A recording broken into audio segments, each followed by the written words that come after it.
Ideas of nationalism and humanitarianism formed the socio-political landscape of Denmark near the turn of the 20th century, resulting from the impact of the German-Danish Wars, also known as the Schleswig Wars, as well as World War I. These Danish social ideals were paralleled and represented by their music. Carl Nielsen's compositions redefined the national musical style by embodying the peaceful, cosmopolitan spirit of Denmark during the era. To begin our journey, let's travel to the Danish farming island of Fyn to learn about Carl Nielsen's upbringing. Carl Nielsen is one of Denmark's most recognized and definitive composers. He was born into a poor working-class family a few miles north of the town of Odense. The population is good-spirited, the soil is fertile, the climate is ideal, and the islanders speak with lilting accents.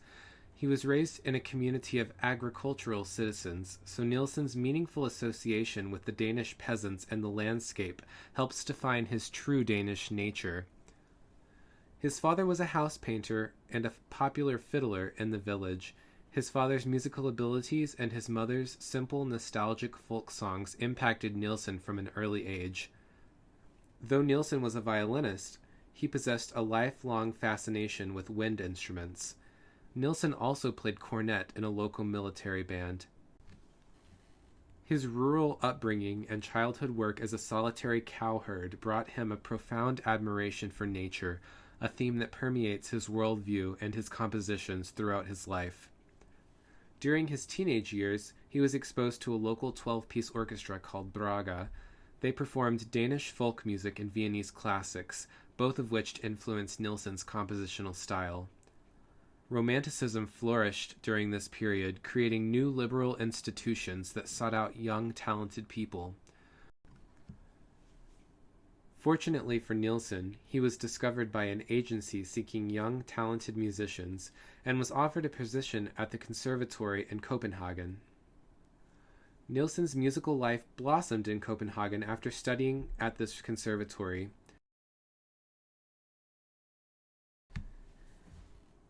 He was a violinist in the Royal Chapel Orchestra before becoming the conductor of the ensemble for 9 years. He was the Kapellmeister at the Royal Theatre and conductor of the Copenhagen Musical Society. He taught at the Royal Conservatory and became its director in 1931, months before his death. Carl Nielsen witnessed the impacts of 2 wars throughout his lifetime. The first of these wars was the German-Danish Wars, also known as the First and Second Schleswig Wars of 1848 and 1864. There were 2 sets of military conflicts between Germany and Denmark between these 2 decades. The wars arose from the question of which country should control the duchies of Schleswig and Holstein. This area comprises what is called the Jutland Peninsula, which connects Germany and Denmark. The name given to this complex series of diplomatic relations between countries was the Schleswig-Holstein question. In the early 19th century, Denmark had claimed Schleswig and Holstein to be a part of the Danish monarchy. The 2 duchies both had a German majority population, and there was a strong resistance to the Danish control. Holstein and southern Schleswig wanted to be united with Germany, but many Danes saw Schleswig as a valuable asset to Denmark. After years of international battle, a peace treaty was signed that required Denmark to give Holstein and the majority of Schleswig to German rule. A small portion of northern Schleswig remained a part of Denmark, but the country lost a large portion of its population in total. This great loss was a strike against Danish national pride.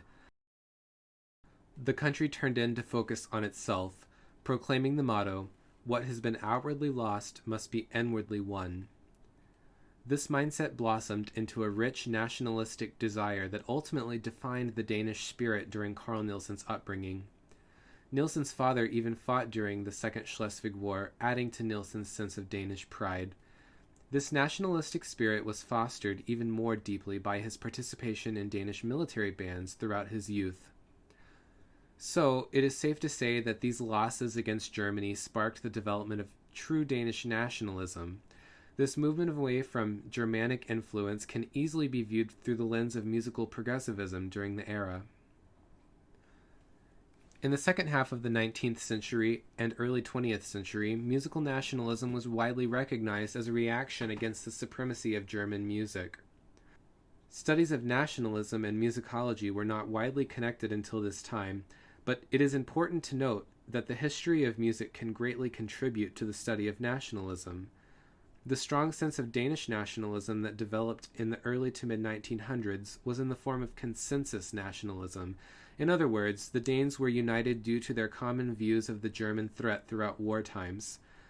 Often, artistic nationalism is created by uncovering and promoting the pre-existing historical folk songs and traditions that bring them into a public light. This was not the case for Denmark because Danish folk music had roots in Germanic folk songs, such as medieval ballads and Lutheran hymns, the one influence they were actually trying to avoid. Since the Danes were trying to independently establish themselves outside of the German tradition, a need existed for a new style that better suited the cultural and social landscape during the period. It is obvious that Nielsen grew up during a time when the Danes were obsessed with creating their own cultural identity. Due to his rural childhood, he identified with the Danish landscapes, peasant cultures, and the country's socialist ideals, and despite his composition of over 200 songs for the common Dane, and his label as Denmark's most famous composer, Nielsen ironically never labeled himself as a nationalist composer. Prior to 1895, Nielsen's settings of poetry to song were through composed and similar to the music of Grieg and Schumann. After 1905, however, his songs became simple, straightforward strophic tunes that possessed a similar attitude to the Danish language, their culture, and their war-influenced attitudes. The Danes and their music have a certain gentleness and flexibility even during tumultuous times. Nielsen wanted his ideas to be stated clearly without too much sentimentality, drama, or obscurity.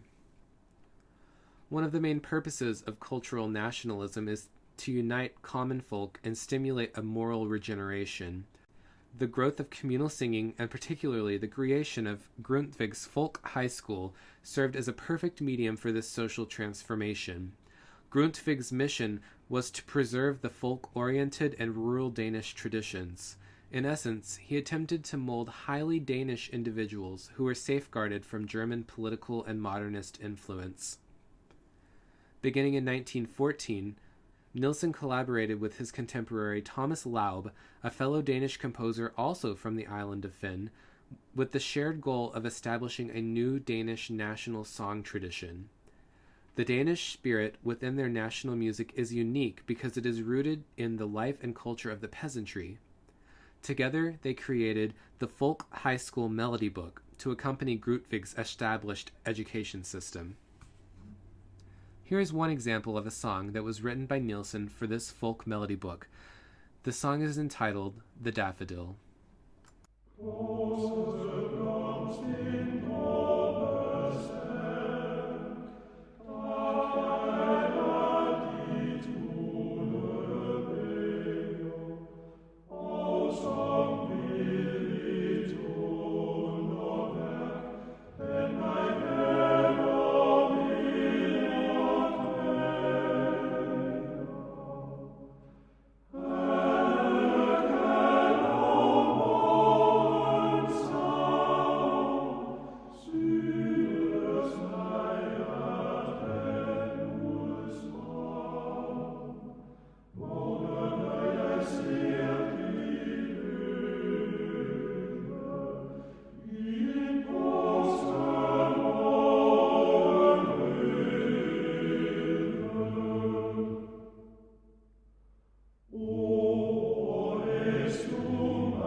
Now we will discuss the other conflict Nielsen witnessed during his life, World War I. Denmark was unique in World War I because of its completely neutral status. Due to its geographic positioning between Germany and Great Britain, two major opponents in the war, Denmark had to work diligently to remain peaceful with both countries, to protect its own homeland, and to preserve its agricultural marketability. Denmark's most profitable economy was its food production and outsourcing to other countries.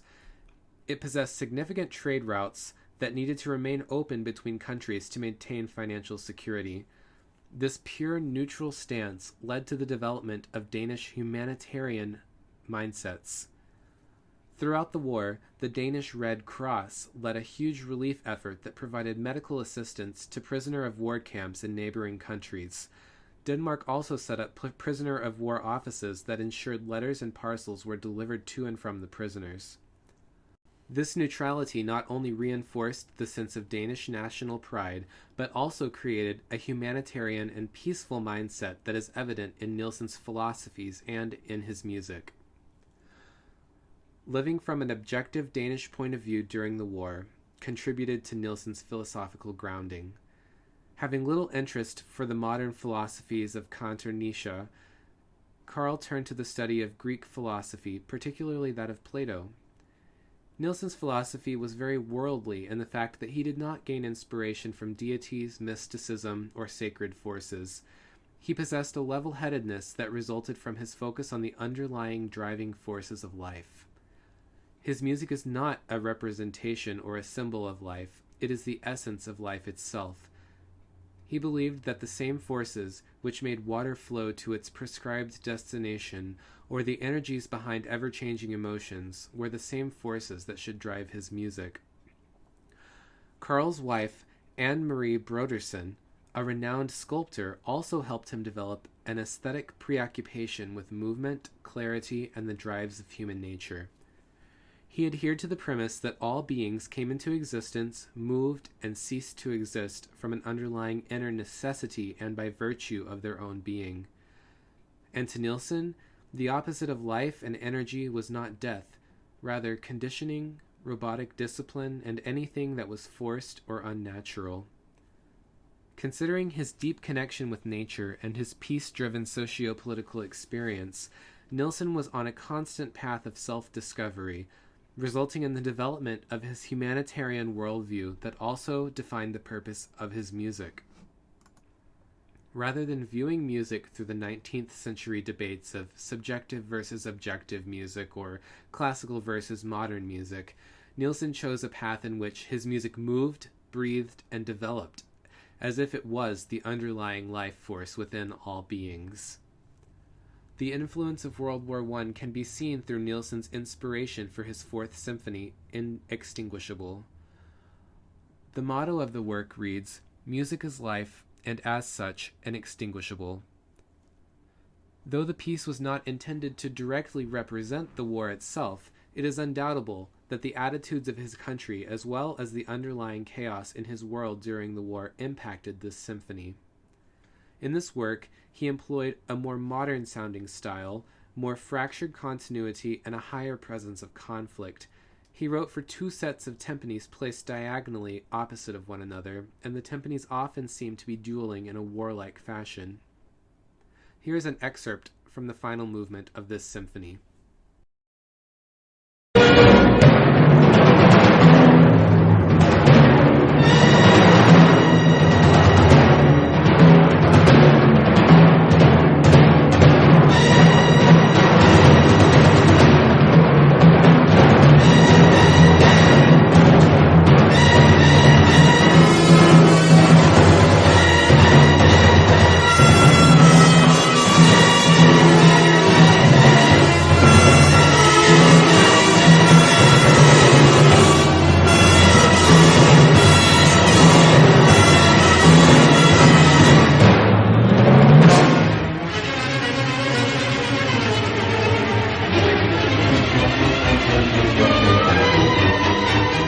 The music was meant to represent the very urge of life itself, its energy and movement.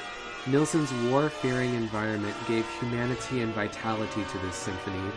The piece is Nielsen's assertion that something must remain which cannot be absorbed by darkness. This premise is quite obviously a reaction to the turmoil surrounding him, even if the connection is indirect. After premiering the work, Nielsen provided the following public explanation of his motivation behind the piece. The title Inextinguishable suggests something which only music itself can fully express, the elementary will of life. Only music can give an abstract expression of life, in contrast to the other arts, which must construct models and symbolize. Music solves the problem not only by remaining itself, for music is life, whereas other arts only depict life. Life is unquenchable and inextinguishable, yesterday, today, and tomorrow. Life was, is, and will be in struggle, conflict, procreation, and destruction, and everything returns. Music is life, and as such, inextinguishable. As you can see, the impacts of both the Schleswig Wars and World War I instilled a sense of nationalism and humanitarianism in Denmark around the turn of the 20th century. These ideals were paralleled by Carl Nielsen's movement toward establishing a new national style for Denmark, both through communal singing and through common Danish ideologies. The movement away from Germanic modernism and toward the individual significance of the common Dane helped establish Nielsen's reputation as Denmark's most definitive composer.